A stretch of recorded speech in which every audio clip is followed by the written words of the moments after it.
제자들은 지난주에 말씀에 변화산에서 놀라운 장면을 목도했습니다. 모세와 엘리야를 보았고 예수님이 해같이 빛나는 장면을 봤지요. 그런데 이 장면을 모든 제자가 본 것이 아니고 몇 명이 보았습니까? 정답은 몇 명일까요? 베드로와 요한과 야고보 3명만 보았습니다. 우리가 제자가 되어서 그들의 입장에 한번 되어 봅시다. 12명 가운데 3명만 데리고 예수님이 가셨습니다. 그러면 나머지 9명은 산 밑에서 예수님을 기다리는데요, 저 같으면 볼멘 소리를 했을 거예요. 왜 3명만 데리고 가시는가? 나는 꽂아놓은 보릿자루인가? 왜 베드로? 왜 맨날 베드로? 왜 맨날 야고보, 요한만 그렇게 예수님은 챙기시는가 하는 불평이 나오지 않을까요? 잠시 후에 예수님께서 내려옵니다. 따라간 3명의 제자들은요, 흥분되어 있습니다. 영광스러운 체험을 했거든요. 모세를 보고 엘리야를 봤고요, 이는 내 사랑하는 아들이니 그의 말을 들으라고 하는 하나님의 음성을 들었습니다. 그러니 가만히 있을 수 없지요. 우리가 길거리에서 요즘 우리 어르신들이 좋아하는 트로트 가수 임영웅을 만났다, 같이 사진을 찍었다, 한 달 정도 그 이야기 할 겁니다. 그죠? 한 달 정도 그 이야기하고 아는 사람들한테 카톡 다 보내고 자녀들한테 자랑하고 그럴 거예요. 그런데 이 예수님의 제자들이 변화산에서 예수님의 영광된 모습을 보고 모세와 엘리야를 만났으니 흥분된 가슴을 진정시키기 어렵죠. 아마 산 밑에 있던 나머지 9명 제자들 앞에서 우린 너희와 달라 하는 마음을 가졌을 것입니다. 니들은 몰라. 지난주에 저는 이런 말씀을 드렸습니다. 영광을 보여주신 목적은 고난을 이겨내고 인내하도록 주신 것인데 제자들은 깨닫지 못하는 거예요. 예수님께서 오신 이유와 목적에 대해서 무지해요. 그러니 9명의 제자들 앞에서 우리가 더 낫다, 우월하다라고 하는 그런 제스처, 목과 어깨에 힘이 들어갔을 것입니다. 이런 상황을 이해하면서 오늘 18장 1절 말씀을 보시면 왜 제자들이 이런 질문을 했는가 이해가 좀 편합니다. 우리 18장 1절 말씀을 함께 보도록 하겠습니다. 시작. 그때에 제자들이 예수께 나와 이르되 천국에서는 누가 크니이까? 누가 크니이까? 그때라고 합니다. 그때에는 17장의 변화산 사건 다음에 제가 성전세를 내는 일에 대해서 말씀을 드렸었습니다. 성전세. 예수님은 베드로에게 너와 나는 성전세를 낼 필요가 없어. 왜? 나는 성전의 주인이고 너는 내 친구고 내 안에 속해 있으니까. 그러나 저 성전 징수원들이 실족하지 않기 위해서 내자구나. 그러면서 바다에 가서 고기를 잡아라, 낚시를 해라. 그랬더니 고기를 잡았는데 그 고기가 성전세 2사람 몫을 물고 있었습니다. 이 사건의 의미는 그냥 기적이 아니라 당시 바다는 로마 황제의 것이라고 사람들이 믿었는데, 그렇게 숭배했는데, 이걸 통해서 하늘과 바다의 모든 것이 다 예수님의 통치 속에 있다고 하는 것을 예수님이 제자들에게 보여주셨고, 우리의 필요를 아시고 채워주시는 예수님, 그분에 대하여 증거하는 사건이었습니다. 이런 기적을 보면서 제자들은 예수님이 세우실 나라는 로마 황제와 적어도 버금가든지 아니면 그보다 더 권세와 명예가 있는 나라라고 상상했겠죠. 그러면 이제 나는 그 나라에서 어떤 위치에 있게 될까? 예수님께서 앞으로 나를 어떤 자리로 불러주실까? 그런 인간적인 질문들이 가슴에서 일어나는 거예요. 앞서 말씀드렸듯이 제자 3명이 나머지 9명을 보는 눈빛이 위에서 아래로 보는 눈빛이에요. 우린 너와 달라. 그런 눈빛을 계속 던지고 있어요. 그러니 나머지 9명은 더 애가 타는 거예요. 내 자리는 어딜까? 그 나라에서 내 자리는 어딜까? 그래서 예수님께 물은 겁니다. 예수님, 누가 천국에서 큰 자입니까? 누가 하나님의 나라에서 예수님께 인정받는 사람이고 누가 높은 자리에 올라갈 수 있습니까? 그런 질문을 한 것이죠. 자, 저는 이 본문을 보면서 여러분 주변에 신앙생활하지 않는 분들이 여러분에게 이런 질문을 하는 거예요. 집사님, 그 교회에서 가장 힘센 사람은 누구요? 누가 가장 교회에서 인정받아요?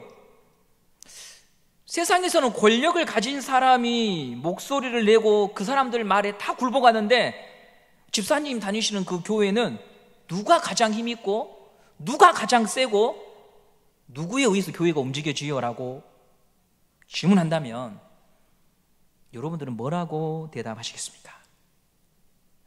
우리 교회는 누가 가장 힘이 있고 누가 가장 목소리가 크고 누구에게 모든 권한이 있을까요?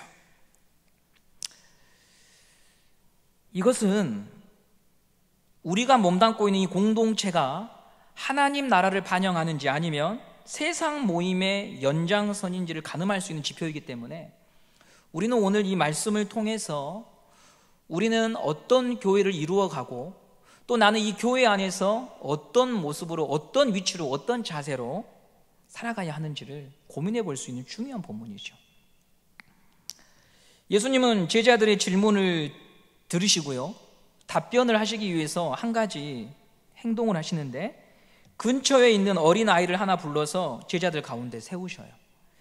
예수님 주변에는요 아이들이 늘 있었어요. 아이들은 호기심이 많잖아요. 사람이 웅성거리고 모여있으면 그 틈바구니에 끼어서 어른들 이야기를 듣고 세상을 관찰해요. 예수님은 가는 곳마다 인기와 또 논란의 중심에 있었기 때문에 아이들도 호기심을 가지고 저분이 누구인가 이렇게 생각하며 곁에 있었죠. 그럴 때 예수님은 애들은 가 이렇게 말씀하신 적이 없었어요. 아이들을 배려하셨고 옆에 있도록 자리를 마련해 주셨습니다. 오늘 본문에서도 예수님은 옆에 있는 아이 중에 한 사람을 불러서 제자들 가운데 세우세요.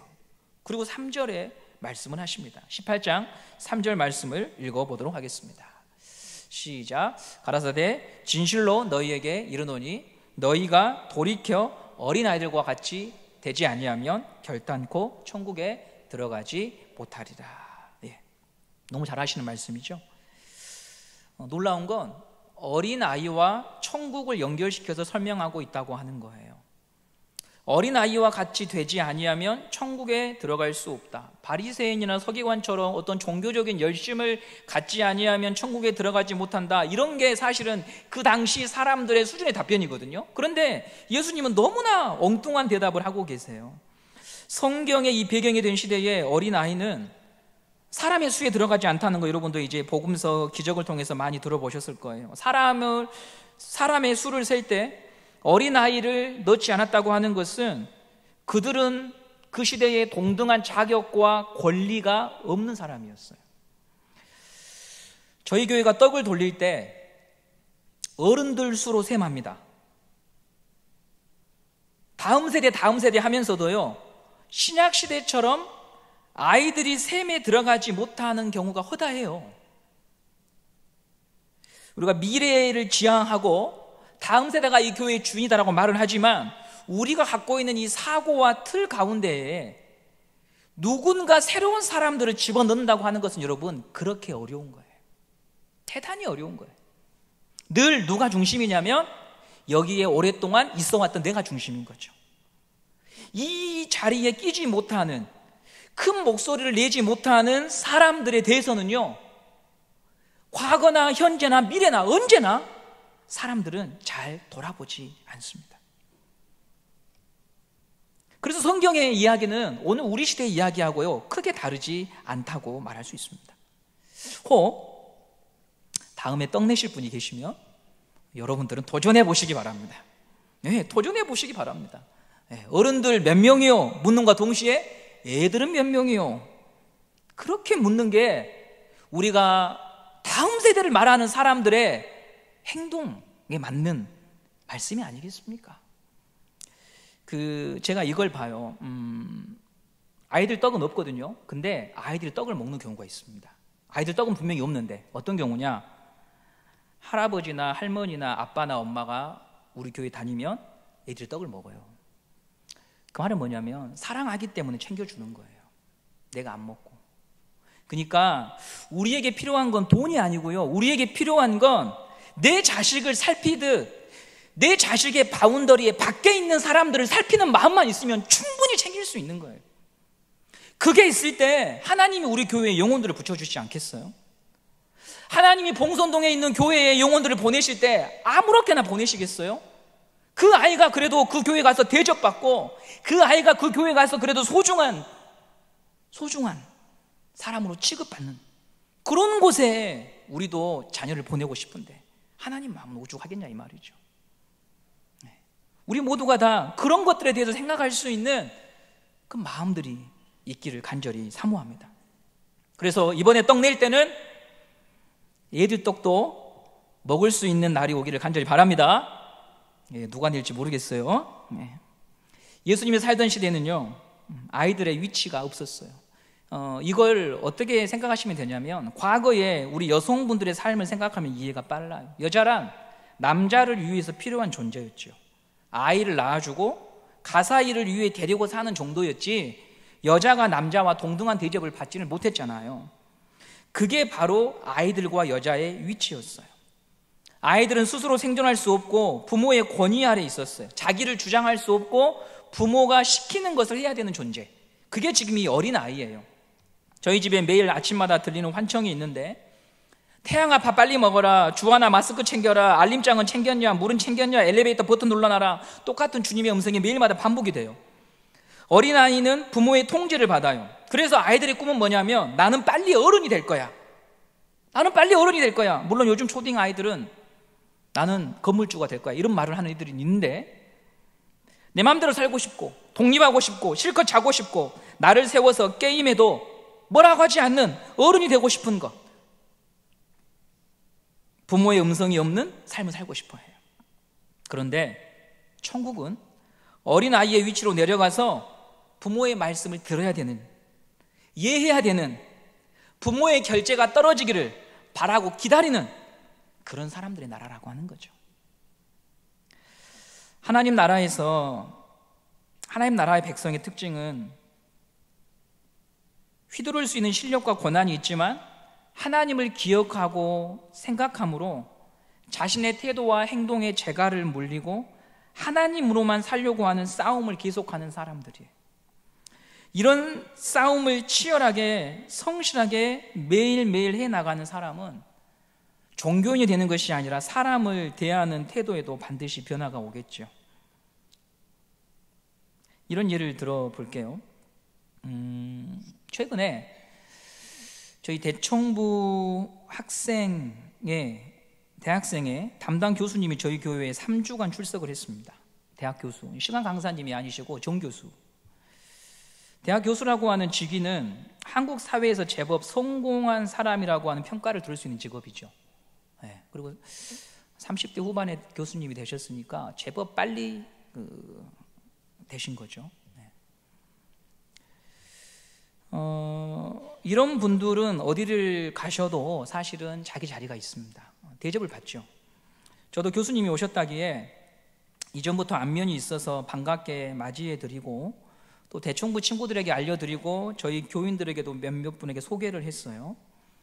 그런데 바로 그날 저녁에 제가 대청부들과 함께 리더들 몇 명과 함께 커피숍에 모여서 오늘 있었던 이야기를 나누는데요, 한 가지 제가 그날 들었던 생각을 이야기했습니다. 내가 만일 저분이 교수님이 아니어도 그만큼 반갑게 맞이하고 지인들에게 소개하고 배려했을까? 이런 질문을 우리 친구들에게 했습니다. 저분이 그냥 평범한 셀러리맨, 그냥 뭐 개인 사업 하시는 분, 그래서 우리 교회에 오셨는데 그랬다면 나는 지금처럼 사람들에게 저분을 소개하고 환영하며 대접했겠는가? 아마 달랐을 것 같아요. 이게 바로 제 안에 있는 세상적인 사고와 욕망이에요. 이것을 우리가 스스로 하나님의 말씀 앞에서 점검하지 않으면 절대로 소자를 대접할 수 없다는 거죠. 내가 하나님으로 살고 하나님에게서 근거를 찾아야 하는 사람이라고 하는 것을 잊어버리면 강자 앞에서는 비굴하고요, 소자 앞에서는 군림하는 사람이 되는 거죠. 오늘 말씀 6절에서 9절 말씀은 여러분들이 잘 아시는 연자 맷돌 이야기가 나와요. 실족하게 하면 연자 맷돌을 목에 메고 바다에 빠지는 거다. 10절부터 14절까지는 이른 양 한 마리에 대한 소중함을 얘기하는데요, 전부 다 사람을 어떻게 대해야 되는가에 대해서 예수님께서 말씀해 주시고 계셔요. 사람을 귀하게 여기는 그 마음은 무엇인가 하면 어린아이처럼 하나님으로만 살고 하나님이 나의 근거가 되고 주님이 나의 근거가 되는 것들을 날마다 반복하고 훈련하는 사람들을 통해서 소자의 귀함도 알게 되고, 한 사람이 실족하게 되었을 때 그것이 나의 죄 때문이라고 한다면 화해를 요청하고 용서를 구할 수 있는 자리까지 가는 것이지, 어린아이와 같이 주님을 의존하는 마음이 아니면 우리는 언제나 내 마음에 맞는 사람들과는 친교하고 친밀하며 그들을 인정해 주지만 내 마음에 맞지 않는 사람에 대해서는 그가 실족하건 말건 관심 갖지 않을 수밖에 없는 사람이 되는 것이죠. 매일 아침 사무엘서 말씀을 통해서 묵상이 이루어지고 있는데요, 다윗은 도망자입니다. 그리고 그가 숨어든 굴에 환난당한 자, 빚진 자, 마음이 원통한 자들이 아둘람 굴로 모여들게 됩니다. 그리고 성경은 바로 그들이 구약의 교회였다라고 말을 해요. 다윗과 함께 모여든 사람들은 존재감이 없었어요. 이스라엘 사회에서 떨어져 나왔지만 누구 하나 그들을 찾지 않아요. 이리 치이고 저리 치이는 사람들이에요. 보호를 받아야 되고 돌봄을 받아야 되지만 비빌 곳이 없는 사람들이 다윗 곁으로 모여들었어요. 그런데 성경은 이처럼 비천한 처지에 있는 사람들을 교회로 본다고 하는 것이죠. 한 가지 놀라운 건 사울의 공동체가 버젓이 활약을 하고 있거든요. 나라를 이루고 있어요. 그런데도 하나님의 관심은 아둘람 굴에 모여든 이렇게 비천한 사람들에게 있었다고 하는 거예요. 왜냐하면 번듯한 건물이나 나라의 체계가 있는 것도 아니고 유명하고 지혜로운 사람이 있는 것도 아니지만 그 아둘람 굴에는 사울의 공동체가 갖지 못한 한 가지가 있었는데, 바로 하나님이 우리를 인도하셔야 되고 하나님이 우리의 근거이고 하나님만이 우리의 목숨이고 생명줄이라고 하는 그 끈 하나를 붙잡고자 하는 마음이 다윗을 통하여 그 굴 안에 흘러가고 있었기 때문에 그래요. 다윗은 하나님에게서 삶의 근거와 이유와 목적을 찾지요. 시편 123편 2절에 이런 말씀이 있습니다. 시편 123편 2절입니다. 시작. 종의 눈이 그 상전의 손을, 여종의 눈이 그 주모의 손을 바람같이 우리 눈이 여호와 우리 하나님을 바라며 우리를 긍휼히 여기시기를 기다리니이다. 종이 상전의 손을 바라보듯이 여 주인의 손을 바라보는 여 종의 눈처럼 아둘람 굴에 있는 사람들은요, 다른 것을 볼 수가 없어요. 어린아이가 부모에게 매달리듯이 하나님을 의지하는 것으로만 그들의 생존을 채워가는 것밖에 없는 거예요. 이것이 다윗 공동체를 살게 하는 힘이고 생명이었고, 세상이 어떻게 해볼 수 없는, 사울이 넘볼 수 없는 믿음의 세계였다라고 하는 것이죠. 반면에 사울의 주변에는 명을 받들겠습니다, 이런 장수들이 즐비해요. 부릴 수 있고 시킬 수 있고 세를 규합해서 나를 따르라 하면 따를 수 있는 사람들이 있었어요. 사무엘상 22장 6절 말씀을 보시겠습니다. 거기에 보면 사울이 무엇을 의지하는지 나오는데요, 사무엘상 22장 6절입니다. 시작. 사울이 다윗과 그와 함께 있는 사람들이 나타났다함을 들으니라. 때에 사울이 기브아 높은 곳에서 손에 단창을 들고 에셀나무 아래에 앉았고 모든 신하들은 그 곁에 섰더니, 높은 곳에서 무엇을 들고 있냐면 단창을 들고 있죠. 이건 사울의 인생을요 보여주는 하나의 상징이에요. 힘을 의지하는 거죠. 무력으로 왕권을 지켜내고 살아가는 방식은 무기와 힘이에요. 그곳으로 자신의 나라를 세워가고 보존하는 거예요. 그래서 사울은 아무리 잘 돼도 아무리 멋져도 세상의 나라 그 이상을 보여주지 못하는 거죠. 교회와 신자들이 늘 실패하는 부분이 여기에 있어요. 더 세지고 강해지고 높이 올라가면 하나님의 영광을 드러낼 수 있다고 하는 착각. 여러분, 이번에 광화문에서 정광훈 목사님, 또 목사님으로 인정하지 않으신 분도 계시기 때문에 정광훈 씨라고 할 수도 없고, 3만 명이 움집했다고 하잖아요. 여러분, 그 모임을 보면서 여러분들은 정말 기독교가 위대하고 하나님의 영광을 받는다고 생각하시는 분들은 아마 없을 거예요. 그런데 여전히 기독교는요, 항상 그런 곳으로 하나님의 위대함과 높고 위대함을 드러내려고 한다고 하는 거예요. 거기에 더 많이 모이면 그게 기독교가 굉장히 힘이 강하다고 생각하는 거예요. 그래서 여러분, 예수님은 혼자 예루살렘으로 가셔서 골고다에서 죽으신 거예요. 우리는 이런 사고에서요, 우리 자신을 꺼내와야 합니다. 그건 기독교예요. 기독교가 말하는 하나님이 이 세상을 다스려가는 방식하고는 달라요. 수와 힘과 권세로 하는 게 아니잖아요. 아직도 많은 신자들이 내가 형편이 더 나아지면 하나님의 사람으로 헌신하고 베풀 수 있다고 생각하셔요. 그런데 아니에요. 지금 못하면 그때도 못해요. 지금 하나님을 인정하는 마음이 없으면 그때는 더욱 못하는 거죠. 사울은 다윗에 비해서 강자잖아요. 할 수 있는 일과 역할이 많아요. 그런데 성경의 많은 분량을 채우는 그의 이야기가 교회와 신자들에게, 그 많은 삶의 분량의 이야기가 교회와 신자들에게 어떻게 남겨져 있냐면 다 한 가지 결론밖에 없어요. 사울처럼 살지 말아라. 만일 우리 중에 누군가 생을 마쳤어요. 생을 마치시고 장례를 치르고 나서 시간이 어느덧 흘러서 그분의 결말을 보면서 누군가에게 야, 너는 저렇게는 살지 말라, 그런 교훈만 남기고 간다면 그가 이 교회라고 하는 공동체 안에서 어떤 위치에 있었건 무슨 일을 했건 아무런 의미가 없는 거예요. 그는 사실 계속 하나님의 영광을 가리는 일만 했던 거죠. 사람들이 그 앞에서 당신 정말 못했어, 당신 그렇게 하면 안 되지 않소 라고 말할 용기는 없었지만 사실 뒤에서는 다 얘기하고 있는 거예요. 사실 사람들은 뒤에서 진실을 얘기하고 있는 거예요. 저렇게는 하면 안 되지 않냐. 우리가 그런 삶으로 가고 있다면 우리가 얼마나 비참한 존재입니까? 사람들이 존경하고 기억하고 보고 싶어하는 사람들은 권세를 가졌기 때문이 아니었잖아요. 부리고 휘두르고 있는 사람이 아니었어요. 그들은 오히려 오늘 본문의 말씀처럼 어린아이처럼 아버지를 의지했어요. 아버지처럼 살려고 몸부림쳤어요.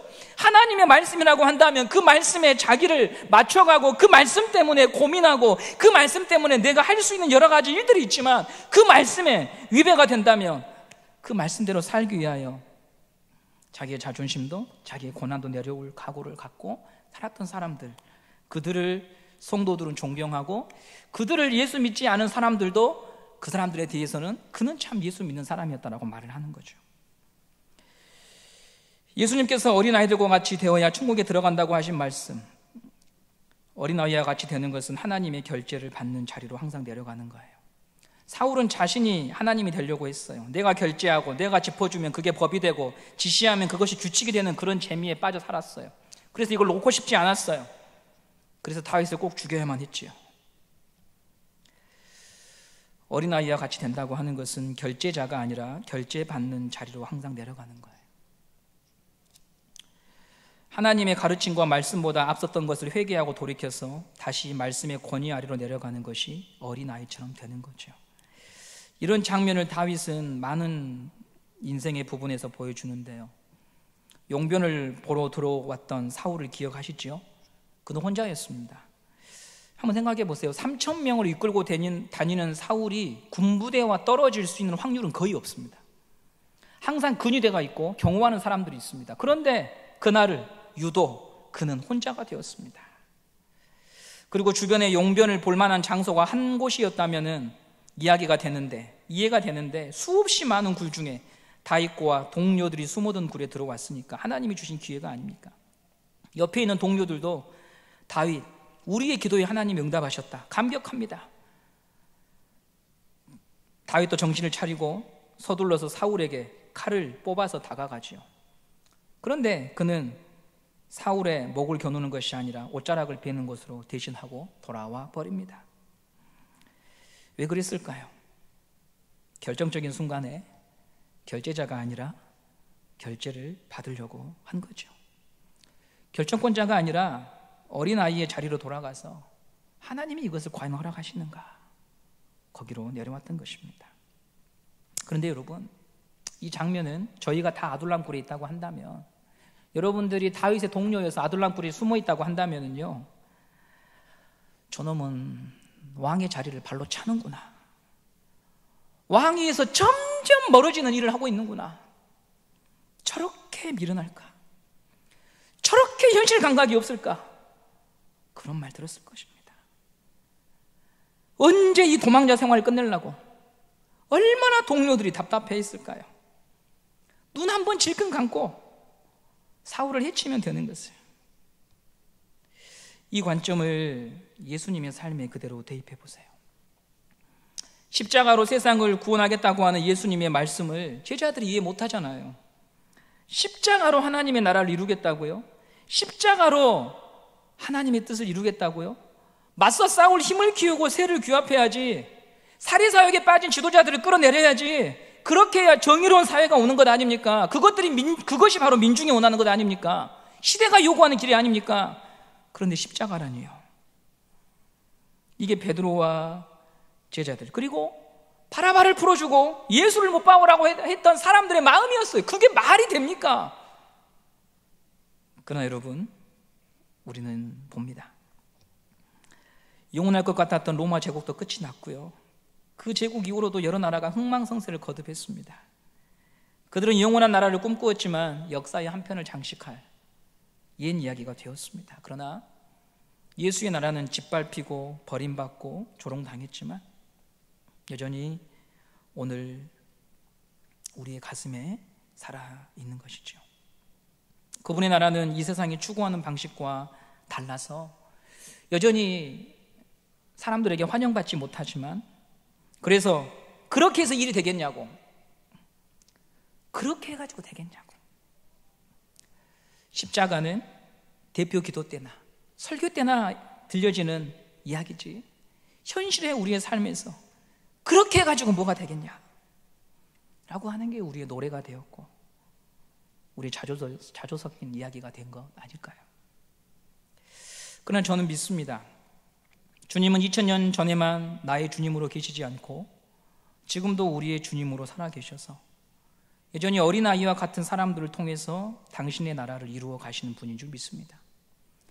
하나님이면 된다고 믿는 사람들, 그들을 통해서 주님은 소리 없이, 또 이름 없는 자들을 통해서 여전히 사람들을 구원해 내시고, 또 한 명의 소자를 찾기 위하여 주님은 자기의 길을 걷고 계시고, 그 마음을 아는 자들을 통해 영혼들을 구원하시고, 무너지고 황폐화된 이 시대 속에서도 주의 뜻을 이루어 가는 줄 믿습니다.